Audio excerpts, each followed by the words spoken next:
সুপ্রিয় দর্শক, সবাইকে আমন্ত্রণ জানাচ্ছি বৈশাখী টেলিভিশনের নিয়মিত স্বাস্থ্য বিষয়ক আয়োজন বৈশাখী হেলথের আজকের পর্বে। পুরো আয়োজন জুড়ে আপনাদের সাথে আছি আমি ডক্টর ফারজানা আলী। দর্শক, আপনাদের স্বাস্থ্যগত যে কোনো সমস্যার তাৎক্ষণিক সমাধানের জন্যই আমাদের এই আয়োজন, এবং আমাদের এই আয়োজনে আপনাদের যে সমসাময়িক বিষয়গুলো আছে সেই বিষয়গুলোতে পরামর্শ দেওয়ার চেষ্টা করে থাকি, নানা বিষয়গুলো তুলে ধরে। তেমনি আজকে আমাদের আলোচনার বিষয় হাঁটু ব্যথায় অপারেশনবিহীন আধুনিক চিকিৎসা। আর এই বিষয়ে আলোচনায় আমাদের সাথে সম্পৃক্ত হয়েছেন একজন বিশেষজ্ঞ চিকিৎসক। আজ আমাদের সাথে উপস্থিত হয়েছেন doctor Mohammad Shamsul Arifin, consultant pain medicine, incharge pain clinic, national institute of neuroscience and hospital, Agargaon, Dhaka.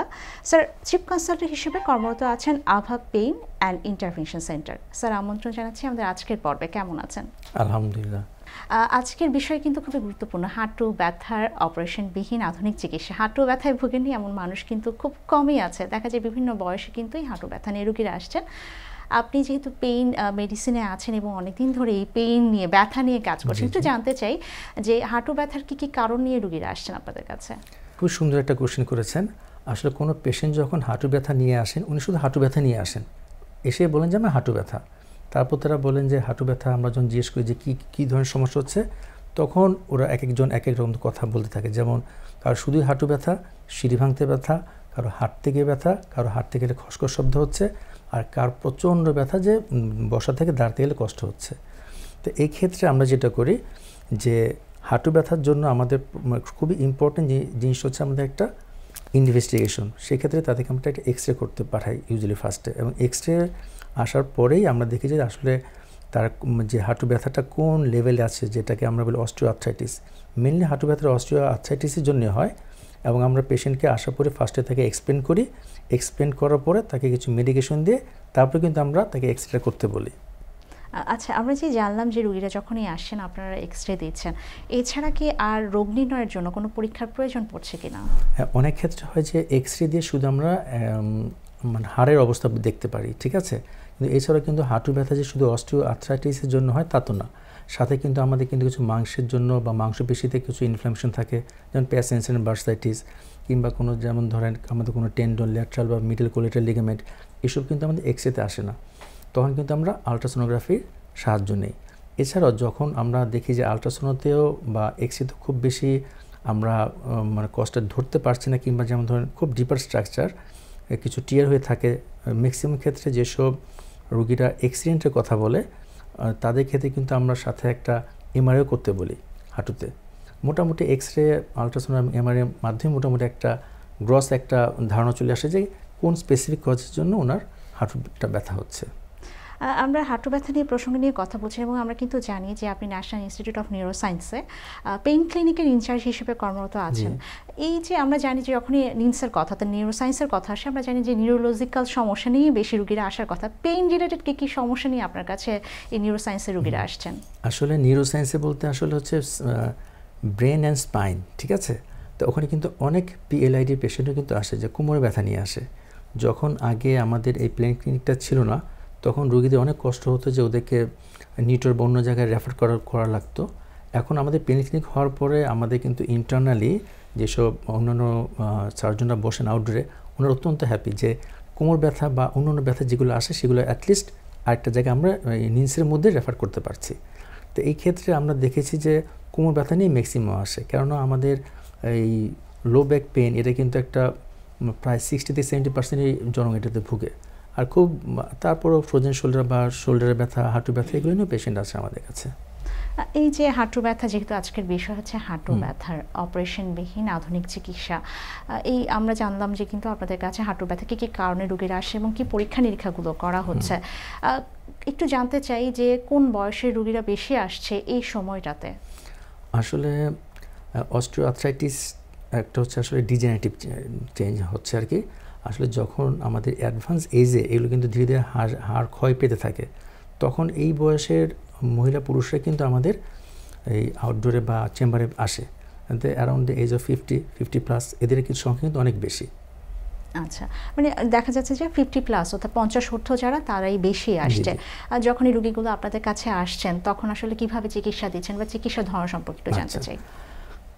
Good question.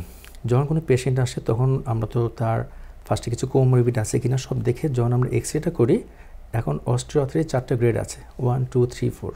তো আমরা কিন্তু অ্যাকর্ডিং টু গ্রেড অনুযায়ী কিন্তু ট্রিটমেন্ট, যারা সাপোজ অস্টিওআর্থ্রাইটিস গ্রেড 1 নিয়ে আসে, ইউজুয়ালি দেখা যায় তাদের সিঁড়ি থেকে নামতে বেশি কষ্ট হয়, উঠতে কষ্ট হয়, তাদের ক্ষেত্রে কিন্তু আমরা খুব বেশি মেডিকেশন দিকেও তেমন যাই না। তাদের শুধু আমরা মেডিকেশনের জন্য হয়তো আমরা কিছু সাপ্লিমেন্টেশন দিই, আর সাথে হচ্ছে এক্সারসাইজ, হাঁটুর নি এক্সারসাইজ।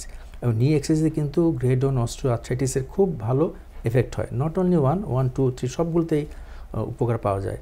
এই জন্য গ্রেড 1 হলে আমরা সাধারণত সাপ্লিমেন্টেশন আর তাকে ব্যায়ামটার কথা বলি। আর গ্রেড 2 এবং 3 ক্ষেত্রে যখন তার ডিজেনারেটিভ ডিজিজটা শুরু হয়ে গিয়েছে, সেক্ষেত্রে তাদেরকে আমরা প্লেটলেট রিচ প্লাজমা বা পিআরপি থেরাপি নিতে বলি। এটা হচ্ছে রিজেনারেটিভ মেডিসিন। দেখা গেল যে তার আমাদের প্লেটলেটের মধ্যে কিছু গ্রোথ ফ্যাক্টর থাকে, আমাদের হার্টের মধ্যে যখন ইন্ট্রাআর্টিকুলার জোন তাকে আমরা ইনজেক্ট করে দিই, সেখান থেকে তার কিছু গ্রোথ ফ্যাক্টরের মাধ্যমে তার কার্টিলেজ বা অন্যান্য কিছু রিজেনারেট করে, এবং এটাতে কিন্তু খুব ভালো আমাদের রেজাল্ট আসে। আর গ্রেড 4 সেটা হচ্ছে খুব হাঁটুর প্রায় লেগে গিয়েছে, প্রায় আমাদের এই কার্টিলেজগুলো নেই বলতে গেলে চলে, এবং পেশেন্টরা কমপ্লেন করে যে হাঁটতে গেলে খড়খড় শব্দ হয়, দাঁড়াতে গেলে ব্যথা হয়। এই ক্ষেত্রে 2টা অপশন থাকে, এটা সার্জিক্যালের মধ্যে হচ্ছে নি রিপ্লেসমেন্ট, আর একটা হচ্ছে নন সার্জিক্যাল। সেই ক্ষেত্রে পেশেন্টকে রেডিও ফ্রিকোয়েন্সি অ্যাবলেশন, আমরা নার্ভগুলোকে অ্যাবলেট করে দিই, জেনিকুলার নার্ভ, এবং পেশেন্ট কিন্তু পেন ফ্রি থাকে। এই ক্ষেত্রে পেশেন্টকে আমরা অপশনগুলো বলি, পেশেন্টের ইচ্ছা সে কোন অপশনে যাবে, সার্জিক্যাল নাকি নন সার্জিক্যাল। এখানে কিন্তু পেশেন্টকে কোনো জোর করা হয় না। পেশেন্ট তো নিজ থেকে বলে যে আমি কেউ সচ্ছল ঠিক আছে, তাহলে যখন করতে হবে তাহলে অপারেশন দিকে চলে যাই। আর কেউ বলে যে না, আমি তাহলে অপারেশনবিহীন এই প্রসিডিউরটা করে দেখি যে আমি কতদিন ভালো থাকতে পারি। আমরা বলি যে অ্যারাউন্ড 2 ইয়ার্স পর্যন্ত তারা ভালো থাকতে পারবেন, এটা বলে নিই আগে পেশেন্টকে আমরা, এবং অনেকে কিন্তু এটা গ্রহণ করে। আমরা কিন্তু জানলাম যে অপারেশন ছাড়াও এই হাঁটু ব্যথার চিকিৎসা আপনারা দিচ্ছেন। দেখা যায় অপারেশন পরবর্তী কিছু ফলো আপের প্রয়োজন পড়ছে। এই অপারেশনবিহীন যখন চিকিৎসাগুলো দেওয়া হচ্ছে, তখন কি ফলো আপটা কতটা গুরুত্বপূর্ণ? ফলো আপ তো সব ক্ষেত্রেই তো আমাদের ফলো আপ লাগে। আমরা যে কোনো প্রসিডিউর করার পরে পেশেন্টকে আমরা 1 মাসের মধ্যে আমাদেরকে কাছে আসতে বলি, এবং আমরা তখন তাদেরকে আমরা দেখি যে তাদের ব্যথা, আগে যখন পেশেন্ট আমাদের কাছে আসে তখন তাদেরকে আমরা ব্যথাটা কতটুকু, আমাদের স্কেল থাকে ব্যথা পরিমাপের, সেই স্কেল অনুযায়ী আমরা বলি যে ঠিক আছে এখন আপনাদের ব্যথার স্কেলটা এত, 10 থেকে কত, এবং দেখা যায় 1 মাস পরে আসতে বলুন, তখন দেখলাম যে ব্যথার স্কেলটা কতটুকুতে নেমেছে। এইভাবে কিন্তু তার গ্রেডিংটা আমরা করতে পারি যে হ্যাঁ ইমপ্রুভমেন্ট কতটুকু হচ্ছে। আচ্ছা, এই যে ইমপ্রুভমেন্টের কথা হচ্ছে, অনেক সময় দেখা যায় যে রোগীদের মধ্যে অনেকটা অনীহা আছে।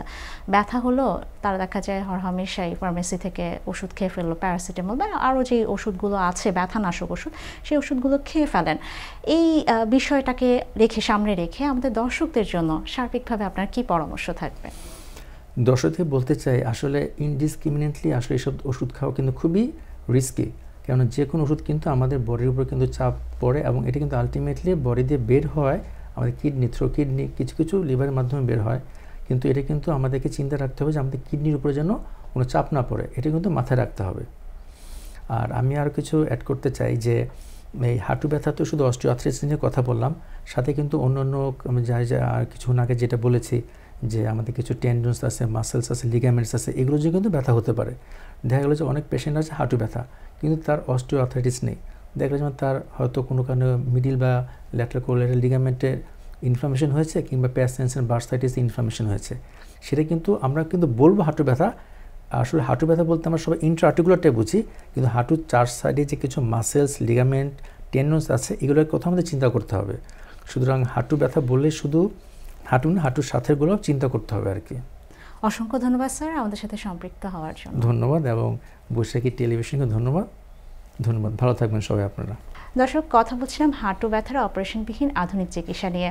হাঁটু ব্যথা এই সমস্যাগুলোই যারা ভুগছেন, কাল বিলম্ব না করে যখনই লক্ষণ বা উপসর্গগুলো প্রকাশ পাবে অবশ্যই চিকিৎসকের শরণাপন্ন হবেন। দর্শক, আপনাদের সুস্বাস্থ্য কামনা করে শেষ করছি বৈশাখী টেলিভিশনের নিয়মিত স্বাস্থ্য বিষয়ক আয়োজন বৈশাখীতে আজকের পর্ব। সবাই ভালো থাকুন, সুস্থ থাকুন, বৈশাখী টিভির সাথেই থাকুন। ধন্যবাদ সবাইকে।